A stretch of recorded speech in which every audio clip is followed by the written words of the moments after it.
समृद्धि पाने के लिए आप लोग क्या करते हैं? अब शायद ज़्यादातर लोगों के जवाब होंगे कि वो दिन रात मेहनत करते हैं ताकि अपने हालात बदल सकें। लेकिन आज जो वाकया मैं आपको बताने जा रही हूँ वो शायद आप सबको हैरान कर दे। नमस्कार, स्वागत है आपका तेज तरार में और मैं हूँ आपके साथ आफरीन खान। राजधानी दिल्ली के लोधी कॉलोनी इलाके की झुग्गियों से एक ऐसा मामला सामने आया है जिसने अंधविश्वास की राह पर चलने वाले लोगों के लिए एक सबक दे दिया है। ये मामला दिल्ली के लोधी कॉलोनी का है, जैसा मैंने अभी आपको बताया। यहाँ पर एक 6 साल के मासूम बच्चे की बलि दे दी गई। उस 6 साल के मासूम बच्चे को नहीं पता था कि ये दिन उसकी ज़िंदगी का आखिरी दिन साबित होगा। और जिन लोगों ने ये बलि दी है वो लोग कोई गैर नहीं थे, उनके ही पड़ोसी थे। अब आपको जानकर और भी ज़्यादा हैरानी होने वाली है कि उन्होंने ये बलि क्यों दी। दरअसल जब आरोपियों की गिरफ्तारी हुई तो उन्होंने कबूल किया कि शंकर भगवान उनके सपने में आए थे और उन्होंने कहा था कि आप 2 बच्चों की बलि चढ़ाइए और इसके बदले में आपको सुख समृद्धि की प्राप्ति होगी। यानी कि धन दौलत कमाने के लिए इन लोगों ने एक मासूम बच्चे की बलि चढ़ा दी। जब इन लोगों की गिरफ्तारी हुई उसके पीछे की जो कहानी है वो आपको बताते हैं। इन लोगों ने एक बात और कही जो यहाँ पर और भी ज़्यादा हैरान कर रही है। इन लोगों का कहना था, यानी कि मैं बात कर रही हूँ आरोपियों की।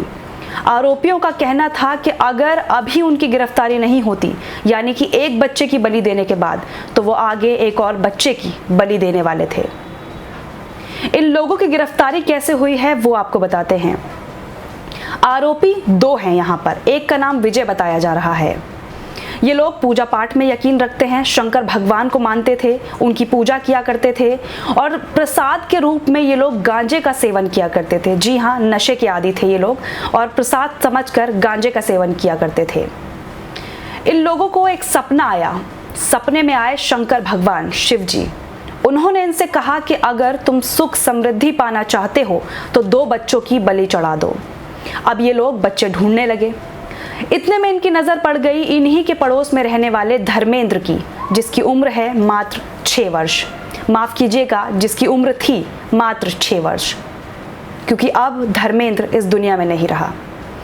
धर्मेंद्र के घर वाले पूजा करने के लिए गए हुए थे। धर्मेंद्र भी उन्हीं के साथ गया हुआ था। ये 2 आरोपी सबसे पहले जाते हैं मंदिर में। वहाँ पर जाकर ये महिलाओं से मांगते हैं अगरबत्ती। वो महिलाएं इन्हें अगरबत्ती देने से इनकार कर देती हैं। उसके बाद ये आरोपी वहां से आ जाते हैं। इनकी नज़र पड़ती है धर्मेंद्र पर, जो कि मात्र 6 साल का एक बच्चा था। धर्मेंद्र इनके साथ जाने में बिल्कुल भी हिचकिचाता नहीं है, क्योंकि ये लोग उसके पड़ोसी ही होते हैं। उसके पड़ोस में रहा करते थे, इनसे जान पहचान थी धर्मेंद्र की। वो बच्चा उन लोगों के साथ चले जाता है। उस बच्चे को नहीं पता था कि वो जिस राह पर चल रहा है वो उसके लिए आखिरी राह साबित होने वाली है। उन दोनों आरोपियों ने बेरहमी से धर्मेंद्र की गला रेत कर हत्या कर दी और उसके बाद उसकी लाश पर एक प्लाईवुड ढक दिया। यानी कि वो लाश को छुपाने की जो प्लानिंग है वो कर रहे थे। एक बात और आपको बता दें कि जिस वक्त उन्होंने इस वारदात को अंजाम दिया उन लोगों ने गांजे का सेवन किया हुआ था। अब बहुत देर हो गई, बच्चा अपने घर नहीं पहुंचा। माँ बाप परेशान होने लगे। परेशानी में इधर उधर जाकर अपने बच्चे को ढूंढने लगे। माँ का रो रो कर बुरा हाल हो गया। पिता भी अपनी सुध-बुध खो बैठा। आसपास जब वो लोग अपने बच्चे को ढूंढने निकले तो उन्होंने देखा कि पड़ोस की एक झुग्गी से खून बह रहा था। पहले उन्हें लगा कि हो सकता है इन लोगों ने मांस बनाया होगा और कोई मुर्गा काटा होगा, इस वजह से ये खून निकल रहा है। लेकिन अचानक वो देखते हैं जो खून का बहाव है वो रुकने का नाम नहीं लेता। इसके बाद क्या था, माँ बाप शोर मचाते हैं। आसपास के लोग इकट्ठा होते हैं और वो सब पहुंच जाते हैं पड़ोसी के झुग्गी के अंदर। जो मंजर उन्होंने वहां पर देखा, उसके बाद इन लोगों के पैरों तले जमीन खिसक गई। इन्होंने देखा कि एक प्लाईवुड के अंदर इन्होंने अपने बच्चे की लाश छुपा रखी थी। जब इन्होंने वो लकड़ी का तख्ता हटाया तो देखा कि इनके बेटे की गला रेत कर बेरहमी से हत्या कर दी गई। उसके बाद इन लोगों ने शोर मचाया। सीआरपीएफ के जवानों ने इन लोगों को गिरफ्तार करवाया। दिल्ली पुलिस में ये जानकारी दी गई और इन लोगों की गिरफ्तारी हुई। फिलहाल जो आरोपी हैं वो पुलिस की गिरफ्त में हैं। उसके बाद आरोपियों ने कबूलनामा किया कि अगर अभी उस बच्चे के पिता इसको नहीं पकड़ते, यानी कि जो आरोपी हैं उनकी गिरफ्तारी अभी नहीं होती, तो वो एक और बच्चे की बलि चढ़ाने वाले थे।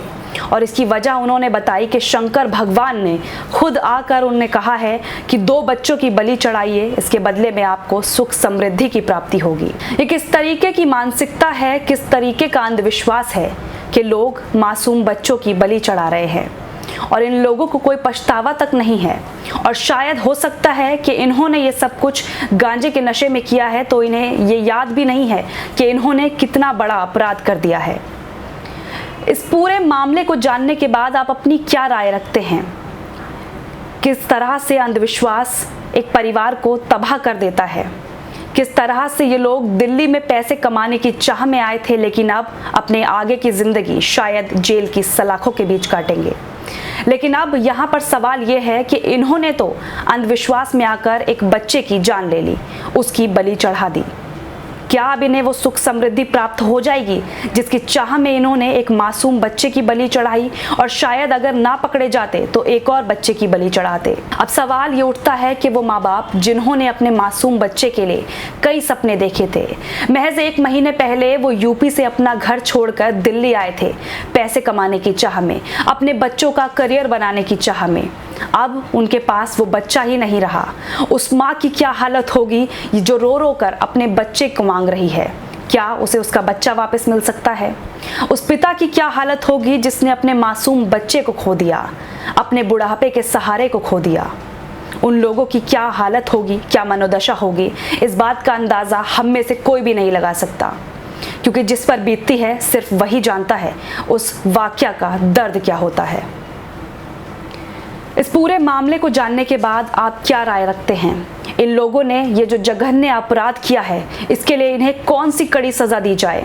और इस तरह से जो लोग अंधविश्वास की राह पर चल रहे हैं, उनके लिए क्या सीख यहाँ पर दी जाए? कमेंट बॉक्स में ज़रूर बताइएगा। आपसे फिर होगी मुलाकात अगली वीडियो में, बने रहिए हमारे साथ।